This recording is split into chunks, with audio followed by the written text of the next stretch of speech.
जय हिंद दोस्तों, स्वागत है आप सभी का एस्ट्रो सूत्रा यूट्यूब चैनल पर। आज की इस वीडियो में मैं आपके सामने डिस्कस करने वाला हूं बिजनेस टाइकून मुकेश अंबानी जी का बर्थ चार्ट। भारत के सबसे प्रसिद्ध और भारत के सबसे लोकप्रिय उद्योगपति मुकेश अंबानी जी। जानेंगे किस योग ने उनको इतना प्रसिद्ध बनाया, किस योग ने उनको इतना धन दिया और किस योग ने उनको इतने सारे बिजनेसेस में सफलता दी। तो पूरी वीडियो ध्यान से देखिएगा। वीडियो शुरू करने से पहले आपसे भी रिक्वेस्ट करना चाहूंगा कि चैनल को अभी तक सब्सक्राइब नहीं किया है, चैनल को सब्सक्राइब कर लीजिएगा, वीडियो को लाइक कर दीजिएगा और कमेंट में जय हिंद जय भारत लिखना मत भूलिएगा। ये सामने वृश्चिक लगन का जो चार्ट है, ये मुकेश अंबानी जी का बर्थ चार्ट है। बहुत सारे लोग मानते हैं कि मुकेश अंबानी जी का जन्म तुला लगन में हुआ होगा, मगर मैं इसको वृश्चिक लगन का क्यों ले रहा हूं, ये भी आपके साथ डिस्कस करूंगा। किस तरह से मैंने वृश्चिक लगन के बर्थ चार्ट को या वृश्चिक लगन की डिटेल को ही एक्यूरेट माना है और किस तरह से इनके बर्थ चार्ट में एक एक योग इनको किस तरह से फल देता है और किन योगों की वजह से या किन कर्मों की वजह से आज इनको इतनी प्रसिद्धि मिली है, इस पर भी हम चर्चा करेंगे। क्योंकि मैं आपसे हमेशा कहता हूं, किसी भी व्यक्ति को उसका भाग्य उसके पूर्व जन्म के कर्मों के हिसाब से फल देता है। किन अच्छे कर्मों की वजह से उनको ये प्रसिद्धि मिली है, इसको भी मैं आपको जरूर बताऊंगा। सबसे पहले बात करते हैं किन योगों की वजह से ये इतने बड़े धनी हैं, ये इतने बड़े उद्योगपति हैं। मैं आपसे हमेशा कहता हूं कि नाड़ी ज्योतिष में जब भी किसी के प्रोफेशन को एनालिसिस करना हो तो आपको शनि को देखना होता है। शनि के ऊपर किस तरह की ग्रहों का प्रभाव है, शनि की पावर क्या है, वो आपको बताएगी कि ये पर्सन कितना बड़ा सक्सेसफुल बिजनेसमैन होगा। आप देखेंगे इस कुंडली में शनि वृश्चिक राशि में बैठा है, लग्न में बैठा है और शनि के ऊपर सीधा सीधा लग्नेश की सप्तम दृष्टि है। शनि का मंगल शत्रु है, शनि का मंगल शत्रु है। अक्सर देखा गया है जब भी शनि के ऊपर मंगल की दृष्टि होती है तो कहीं ना कहीं प्रोफेशन में प्रॉब्लम आती है। लेकिन लग्नेश की एक खासियत होती है, लग्नेश कितना भी बड़ा शत्रु ग्रह क्यों ना हो, लग्नेश की दृष्टि हमेशा फायदा ही देती है। लग्नेश जिस भाव में बैठता है उस भाव के कारक तत्वों को बूस्ट करता है, जिस ग्रह को देखता है उसके कारक तत्वों को बूस्ट करता है। ऐसे में आप देखेंगे शनि के ऊपर मंगल की सप्तम दृष्टि है, यानी कि लग्नेश की सप्तम दृष्टि होने की वजह से शनि को बहुत ज्यादा बल मिलता है। और यही एक सबसे मेन कारण है, मुख्य कारण है कि मैं मानता हूं कि ये चार्ट वृश्चिक लगन का है। क्योंकि शनि के ऊपर अगर मंगल की सप्तम दृष्टि आती है तो ऐसे में मंगल कहीं ना कहीं बहुत ज्यादा स्ट्रगल देता है, मगर इनको इतना ज्यादा स्ट्रगल या इतनी बड़ी प्रोफेशनल परेशानी नहीं दी। एक पॉइंट ये वृश्चिक लगन लेने का और शनि की स्ट्रेंथ का। दूसरा पॉइंट आप देखेंगे शनि यहां पर वक्री है। जब भी हमें किसी का प्रोफेशन निकालना होता है तो हमें देखना होता है कि इस पर्सन का प्रोफेशन एक ही होगा, स्थिर होगा, या फिर इसके प्रोफेशन में चेंजेस आएंगे।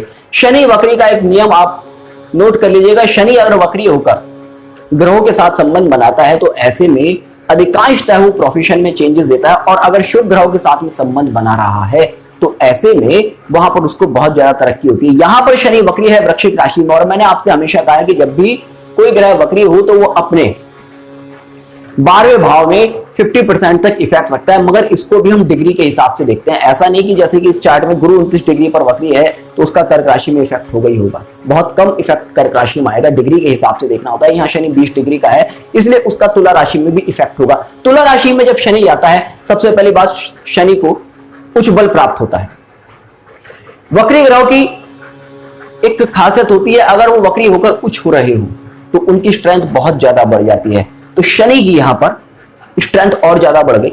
उसके बाद जब शनि वक्री होता है तो आप देखेंगे उसके ऊपर किन ग्रहों की दृष्टि आती है। उसके ऊपर दृष्टि आती है शुक्र की, उसके ऊपर दृष्टि आती है बुध की, उसके ऊपर दृष्टि आती है उच्च के सूर्य की, उसके ऊपर दृष्टि आती है मंगल की, क्योंकि मंगल यहां पर शुक्र के साथ में परिवर्तन में है। तो ऐसे में शनि की स्ट्रेंथ क्या होगी आप समझ सकते हैं। उसका सूर्य उसको देख रहा है, मंगल देख रहा है, शुक्र की सप्तम दृष्टि आती है और शुक्र की सप्तम दृष्टि स्वराशि पड़ती है। अक्सर कहा जाता है जब कोई ग्रह अपनी ही राशि को देखता है तो जिस राशि को देखता है, जिस भाव को देखता है, उसमें बैठे हुए ग्रह को बहुत ज्यादा ताकत देता है। और शुक्र क्या है, शुक्र फाइनेंस का कारक है। बुध क्या है, बुध कॉमर्शियल बिजनेस एक्टिविटीज का कारक है। तो ऐसे में शनि को फाइनेंस और कॉमर्शियल एक्टिविटीज में बहुत ज्यादा बूस्ट मिला। अब आप देखेंगे इस कुंडली में, क्योंकि मंगल जो कि लग्नेश है वो सप्तम भाव में बैठा है, यानी कि लग्नेश में व्यापार करने की क्वालिटी है, जो आपकी शारीरिक शक्ति है, जो आपकी बुद्धि है, उसमें कहीं ना कहीं एक क्वालिटी है कि आप बिजनेस वगैरह से रिलेट करेंगे। उसके बाद शनि के ऊपर बुध और शुक्र का बहुत ज्यादा इफेक्ट है। तो ऐसे में सीधा सीधा पहला इंडिकेशन जाता है कि ये आदमी बिजनेस माइंडेड आदमी है, ये आदमी बिजनेस करेगा। उसके बाद आप देखिएगा कि इनको इतना अपार धन क्यों मिला। पराशरी कहती है जब किसी व्यक्ति की कुंडली में 2-11 का 2-5 का योग बनता है तो ऐसा व्यक्ति बहुत ज्यादा धनी होता है। ना यहां पर 2-11 का बन रहा है, 2-11 का तो योग यहां पर बनी नहीं रहा, क्योंकि द्वितीयेश यहां पर गुरु है और आयेश यहां पर बुध है। अगर नाड़ी के हिसाब से देखें तो त्रिकोण संबंध बन रहा है, बाकी कोई अच्छा संबंध नहीं बन रहा कि युति में बन रहा हो या दृष्टि में बन रहा हो, वो नहीं बन रहा, नाड़ी के हिसाब से बन रहा है। या आप कह सकते हैं कि गुरु की नवम दृष्टि बुध के ऊपर होने से 2-11 का संबंध बन रहा है। तो तत्कालिक रूप से एक संबंध यह बना 2-11 का यहां पर, और 2-5 का संबंध यहां इसलिए बन रहा है क्योंकि गुरु 2 और 5 का खुद स्वामी है। तो यहां पर तात्कालिक संबंध धन होने के दोनों ही बन गए। किंतु ये एक इस तरह के योग हैं जो अक्सर बहुत सारी कुंडलियों में मिलते हैं। 2-11 2-5 के संबंध अक्सर मिल जाते हैं, मगर वो लोग बहुत ज्यादा धनी नहीं होते। आप देखेंगे यहां पर शनि के ऊपर शुक्र का प्रभाव है, बुध का प्रभाव है, और जब भी किसी व्यक्ति की कुंडली में शनि शुक्र और बुध के संबंध होते हैं तो ऐसा व्यक्ति आपको धनी मिलेगा ही मिलेगा। आप 1000 चार्ट उठाकर देख लीजिएगा। तो यहां पर शनि के ऊपर बुध और शुक्र का प्रभाव है, और वो भी साधारण प्रभाव नहीं है, क्योंकि सूर्य के साथ में जो ग्रह बैठे हैं, सूर्य यहां पर उच्च है, तो सूर्य की उच्च क्वालिटी इन ग्रहों के अंदर भी आएगी ही आएगी। यानी कि शुक्र के अंदर भी वो क्वालिटी है, रॉयल्टी है शुक्र के अंदर भी, बुध के अंदर भी एक रॉयल्टी है, और शनि भी अपने उच्च राशि की तरफ जा रहा है। तो ये अपने आप में ये एग्जॉल्टेड जो कंडीशन है, ये धन की कंडीशन को बहुत ज्यादा बूस्ट कर दी है, जिस वजह से ये इतने बड़े धनी हैं। उसके बाद आप देखेंगे इस कुंडली में बहुत ही उच्च कोटि के कुछ योग बनते हैं। क्या योग हैं वो मैं आपके साथ शेयर करता हूं। नाड़ी के योग हैं स्पेशली। मैंने आपसे कहा था कि शुक्र केतु की जब भी किसी व्यक्ति के चार्ट में युति हो तो ऐसे व्यक्ति को धन की देवी लक्ष्मी का बहुत ज्यादा आशीर्वाद प्राप्त होता है। आप देखेंगे इस कुंडली में शुक्र और केतु की युति है, साथ में इसका त्रिकोण से चंद्र का प्रभाव भी है। तो ऐसे में बहुत ही अच्छा पदम योग बनता है। और पदम योग कभी होता क्या है, मैं हमेशा कहता हूं कि योग तो बनता है, मगर योग की क्वालिटी भी आपको देखनी होती है।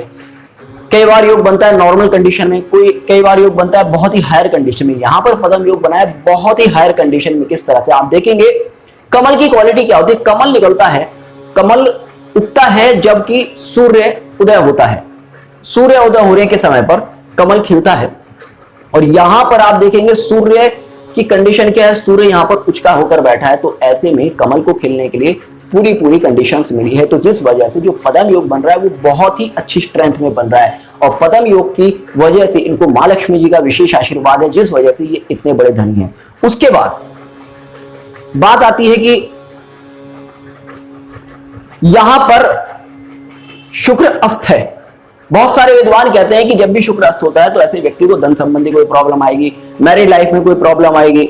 अब आप देखिएगा, ना तो इनकी मैरिड लाइफ में कोई प्रॉब्लम है, ना इनकी धन संबंधी कोई प्रॉब्लम है, और जबकि शुक्र डीप कंबस्ट है। यहां पर सूर्य 6 डिग्री का है और शुक्र 7 डिग्री का है, केवल 1 डिग्री का अंतर है। और डीप कंबस्ट होने का मतलब है, तो आप कहेंगे कि बहुत ज्यादा पाप प्रभाव में है शुक्र, तो ऐसे में तो इस व्यक्ति के पास धन होना ही नहीं चाहिए था। उसके बाद 6 भाव में शुक्र बैठा है, 6 भाव के शुक्र को भी विद्वान जन अक्सर खराब मानते हैं। उसके बाद शुक्र के ऊपर केतु का प्रभाव भी है। तो इतने सारे खराब इफेक्ट होने के बाद भी शुक्र में इतनी ताकत कैसे आ जाती है, ये अपने आप में एक मेन पॉइंट है। आप देखेंगे शुक्र यहां पर परिवर्तन में है। जब शुक्र परिवर्तन करता है तो शुक्र के ऊपर जितने भी बैड इफेक्ट्स हैं वो सारे के सारे खत्म हो जाते हैं, क्योंकि शुक्र वृषभ राशि में आकर स्वयं राशि हो जाता है और शनि की दृष्टि में आ जाता है, अपने मित्र की दृष्टि में आ जाता है। यहां पर उसके ऊपर ना तो चंद्र का कोई नेगेटिव इफेक्ट रह जाता है, ना केतु का कोई नेगेटिव इफेक्ट रह जाता है, ना ही सूर्य से अस्त होने का कोई भी नेगेटिव इफेक्ट रह जाता है, जिस वजह से शुक्र में बहुत ही ज्यादा स्ट्रेंथ आ जाती है। ऐसे में शुक्र केवल पॉजिटिव इफेक्ट देने की क्षमता रख पाता है। शुक्र यहां पर पदम योग का बहुत ही पॉजिटिव रिजल्ट देता है, मगर केतु से और चंद्र से पीड़ित होने का नेगेटिव रिजल्ट नहीं देता। ये आप हमेशा के लिए नोट कर लीजिएगा कि अगर कोई परिवर्तन में ग्रह होता है किस तरह से एक्ट करता है। उसके बाद एक और चीज आप देखिएगा, अक्सर विद्वान जन कहते हैं कि जब भी मंगल और शुक्र का परिवर्तन हो, मंगल शुक्र की युति हो, तो ऐसा व्यक्ति लंपट होता है, ऐसा व्यक्ति मल्टीपल रिलेशंस वाला होता है। मुकेश अंबानी जी के चरित्र पर अभी तक भी ऐसा कोई दाग मेरे सुनने में नहीं आया है कि उनके मल्टीपल रिलेशंस रहे। उसका भी रीजन क्या है? उसका रीजन, सबसे पहला रीजन मैं आपके साथ शेयर करता हूं कि मंगल जब भी केतु के प्रभाव में आता है तो ऐसा व्यक्ति रेयरली इस तरह की एक्टिविटीज में मिलता है, और उसमें भी अगर गुरु का प्रभाव ऐड हो जाता है तो वहां पर सात्विकता आ जाती है। यहां देखेंगे गुरु त्रिकोण में बैठकर इस पूरे योग को ब्लेस कर रहा है, जिस वजह से इनके अंदर इस तरह की नेगेटिव क्वालिटीज नहीं आई। जबकि नाड़ी का जो नियम है सीधा सा, मैं खुद आपके साथ कई बार शेयर कर चुका हूं कि मंगल के ऊपर का फीमेल फ्रेंड्स का बहुत ज्यादा इफेक्ट हो तो ऐसे में व्यक्ति के मल्टीपल रिलेशंस होने के चांसेस होते हैं, मगर उनके साथ यहां नहीं है, क्योंकि इतनी बड़ी पर्सनालिटी है, इतनी बड़ी पब्लिक प्रॉपर्टी है, पब्लिक की निगाहों में रहने वाली, मीडिया की निगाहों में रहने वाली इतनी बड़ी पर्सनालिटी है मुकेश अंबानी। अगर उनके इस तरह के रिलेशंस होते तो कभी ना कभी निगाहों में आते ही, कभी ना कभी उसकी न्यूज बनती ही। मगर उनके लिए मेरे नॉलेज में नहीं है, अगर कोई आपकी नॉलेज में एक आध हो तो मैं नहीं कह सकता, क्योंकि इतने बड़े इश्यूज शायद अभी तक नहीं रहे कि वो उनकी वजह से उनको सफर करना पड़े। तो ये एक क्वालिटी होती है। उसके बाद आप देखिएगा, मैंने आपसे कहा था कि मैं आपको ये भी बताऊंगा कि पूर्व जन्म के किन कर्मों की वजह से इनको ये प्रसिद्धि मिली, किस वजह से उनको ये नेम फेम मिला, ये रुतबा मिला। मैंने आपसे हमेशा कहा है कि जब भी किसी व्यक्ति के पूर्व जन्म में देखना हो तो गुरु को आप उसके 12 भाव में रख दीजिएगा और फिर देखिएगा किस तरह के योग बनते हैं। जब गुरु यहां पर कर्क राशि में जाता है तो आप देखेंगे यहां गुरु और चंद्र का परिवर्तन हो जाता है, और जब गुरु और चंद्र का परिवर्तन होता है तब गुरु यहां धनु राशि में अपना प्रभाव देता है, और धनु राशि में अपना प्रभाव देने के बाद गुरु के साथ जो योग बनते हैं वो आप देखिएगा बड़े ही महत्वपूर्ण और बड़े ही सुंदर योग बनते हैं। गुरु केतु बुध शुक्र चंद्र, ये योग बनता है देवी सरस्वती और देवी लक्ष्मी की आराधना का।